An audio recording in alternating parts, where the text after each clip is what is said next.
बिस्मिल्लाहिर्रहमानिर्रहीम। अस्सलाम वालेकुम। नाज़रीन, एक हदीस लेके आया हूँ जो हदीस इमाम महदी अलैहिस्सलाम के ज़हूर के बाद उनके अहल व अयाल के मुतल्लक बयान फरमा रही है।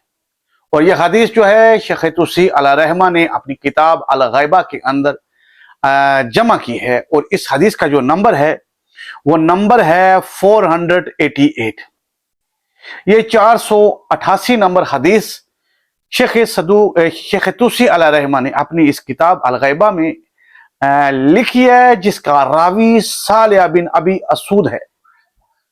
ये रवायत करते हैं कि इमाम जाफर सादिक अलैहिस्सलाम ने के सामने मस्जिद सहला का जिक्र हुआ तो आप अलैहिस्सलाम ने फरमाया, ये तो हमारे साहिब अमर की मंजिल होगी जब वो अपने अहलो अयाल को लेकर यहां आएंगे। नाजरीन इकराम, इस हदीस से यह पता चलता है कि इमाम जाफर सादिक अलैहिस्सलाम के सामने जब कुछ लोगों ने मस्जिद सहला का जिक्र किया तो इमाम जाफर सादिक अलैहिस्सलाम ने फरमाया कि ये जो मस्जिद सहला है ना, ये हमारे साहिब अमर की मंजिल होगी, ये रिहाइशगाह होगी। यहां पर हमारा साहिब अमर इमाम महदी अलैहिस्सलाम अपने अहलो अयाल को लेके दाखिल होंगे और ये इमाम महदी अलैहिस्सलाम और उनकी औलाद का और खानदान की रिहाइशगाह होगी। कौन सी जगह? मस्जिद सहला। और नाज़रीन, जब इमाम अलैहिस्सलाम ज़हूर करेंगे तो ये हदीस बता रही है कि वो अपने अहलो अयाल के साथ आएंगे। ये नहीं कि ज़हूर के बाद उनके अहलो अयाल होंगे, नहीं, वो जब आएंगे ज़हूर करेंगे तो ज़हूर के बाद जब मस्जिद सहला में आएंगे तो मस्जिद सहला में आते हुए अपने साथ वो अपने अहलो अयाल को भी लाएंगे। तो इस हदीस से ये साबित हो रहा है कि इमाम महदी अलैहिस्सलाम के ये जो अहलो अयाल हैं जो मस्जिद सहला में इमाम महदी अलैहिस्सलाम के साथ आएंगे, आइए जरा गौर करें, देखें कि ये कौन से अहलो अयाल हैं। क्या उनकी कोई अपनी औलाद है, अपने खानदान वाले हैं, या अपने मानने वालों को अहलो अयाल कहा गया है? तो नाज़रीन, इसमें इसके ज़ैल में हमारे पास बहुत सी अहादीस और ज़ियारात की कुतुब के अंदर इमाम अलैहिस्सलाम की औलाद के मुतल्लिक ज़ियारात के बहुत से जुमले मिलते हैं, जिसमें इमाम अलैहिस्सलाम की औलाद के ऊपर उनको वली भी कहा गया है और इमाम अलैहिस्सलाम का कायम मकाम भी कहा गया है और उन पर दरूद व सलाम भेजा गया है।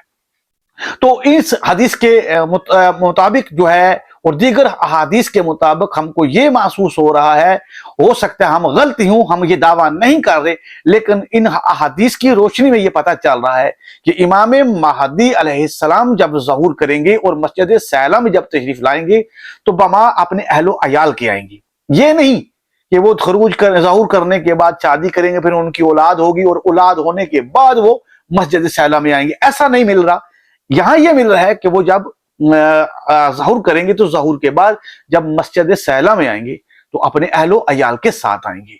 तो नाज़रीन, ये छोटी सी एक हदीस थी, मैंने चाहा कि मैं आप तक पहुंचा दूं और आप तमाम से भी ये गुजारिश है कि इस हदीस को बाकी लोगों तक भी पहुंचाए ताकि जो लोग साहिबान अक्ल और साहिबान मारिफत हैं ताकि वो हमको इसके मुतल्लिक तफसील से समझा सकें कि इस हदीस में क्या मुराद है, ये अहलो अयाल से क्या मुराद है। ये इमाम अलैहिस्सलाम की कोई अपनी औलाद होगी या इनके मानने वाले होंगे, इनको अहलो अयाल कहा गया है, या इमाम महदी अलैहिस्सलाम जब ज़हूर करेंगे, ज़हूर के बाद कोई शादी करेंगे, शादी के बाद उनकी कोई औलाद होगी और उस औलाद को लेके आएंगी, या ज़हूर करते ही वो किसी अपनी अहलो अयाल को जो है लेके आएंगे, अपनी औलाद को, अपने खानदान वालों को लेके आएंगे। तो ये तमाम तफसील जो है इंशाल्लाह साहिबान, अगर इल्म और मार्फत तक ये बातें पहुंचेगी तो वो हमारी मुश्किलों को आसान करेंगे और इनके आसान मतलब जो हैं इन अहादीस के, वो हमारे लिए बयान करेंगे ताकि हम उनको समझ सकें।